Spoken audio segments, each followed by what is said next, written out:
അന്നും ഇന്നും അച്ചടക്കമുള്ള പാർട്ടി പ്രവർത്തകൻ, കോൺഗ്രസിനോടും ഗാന്ധി കുടുംബത്തോടും അങ്ങേയറ്റം കൂറുള്ള നേതാവ്, പാർട്ടി തകർച്ചയിൽ നിന്നും തകർച്ചയിലേക്ക് പോകുമ്പോൾ മുൾക്കിരീടം ആണെന്നറിഞ്ഞിട്ടും പാർട്ടിക്ക് വേണ്ടി പോരാടുന്ന തലവൻ.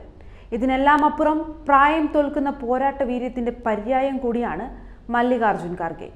ശശി തരൂരിനെ തോൽപ്പിച്ച് പാർട്ടി അധ്യക്ഷ സ്ഥാനം ഏറ്റെടുക്കുമ്പോൾ ഏറെ വെല്ലുവിളികളും പ്രതിസന്ധികളുമായിരുന്നു അകത്തും പുറത്തും.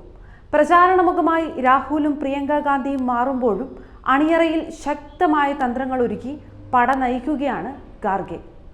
മോദിയോടും തെരഞ്ഞെടുപ്പ് കമ്മീഷനോടും തന്റെ വാക്കിന്റെ കരുത്തും കൊണ്ട് അദ്ദേഹം പോരടിക്കുന്നതും ഈ തെരഞ്ഞെടുപ്പ് കാലം സാക്ഷ്യം വഹിച്ചു.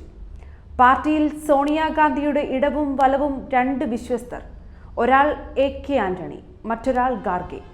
ദേശീയ രാഷ്ട്രീയത്തിലേക്ക് ഇനി ഇല്ല എന്ന് ആന്റണി ഉറപ്പിച്ചതോടെ സോണിയ ഖാർഗെയെ തലവനാക്കി.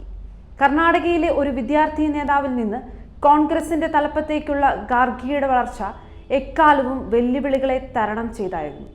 8 തവണ MLA, 3 തവണ കർണാടക മുഖ്യമന്ത്രി സ്ഥാനം കപ്പിനും ചുണ്ടിനുമിടയിൽ നഷ്ടപ്പെട്ടിട്ടും ഖാർഗെ കലഹിച്ചില്ല.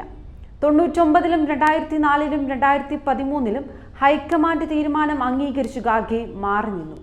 ജീവിതത്തിൽ ആദ്യമായി 2019-ൽ ഖാർഗെ തെരഞ്ഞെടുപ്പ് തോൽവിയുടെ വേദന അറിഞ്ഞപ്പോൾ രാജ്യസഭാ സീറ്റ് നൽകി വിജയിപ്പിച്ച് പ്രതിപക്ഷ നേതാവാക്കിയാണ് അടിയുറച്ച കോൺഗ്രസുകാരനെ സോണിയാഗാന്ധി ചേർത്ത് പിടിച്ചത്. വ്യക്തി ജീവിതത്തിൽ എന്നും ഗാന്ധി കുടുംബത്തോടുള്ള സ്നേഹം കൊണ്ട് നടക്കുന്ന നേതാവാണ് ഖാർഗെ. തൻ്റെ 5 മക്കളിൽ 3 പേർക്ക് അദ്ദേഹം ഇട്ട പേര് തന്നെ അതിന് തെളിവാണ്. ഒരാൾ രാഹുൽ, മറ്റൊരാൾ പ്രിയങ്ക, മൂന്നാമത്തെയാൾ പ്രിയദർശിനി. രാഹുൽ മുന്നിൽ നിന്ന് നയിക്കുമ്പോൾ വർഷങ്ങളുടെ അനുഭവ സമ്പത്തുകൊണ്ട് ഒപ്പമുണ്ട് ഖാർഗെ. ഈ തെരഞ്ഞെടുപ്പിൽ ഈ പ്രതിപക്ഷ മുന്നണി സീറ്റ് എണ്ണം കൂട്ടിയാൽ അതിൻ്റെ കാരണം ഖാർഗെ എന്ന 82-കാരനായ നേതാവിൻ്റെ സമർപ്പണം കൂടിയാണ്.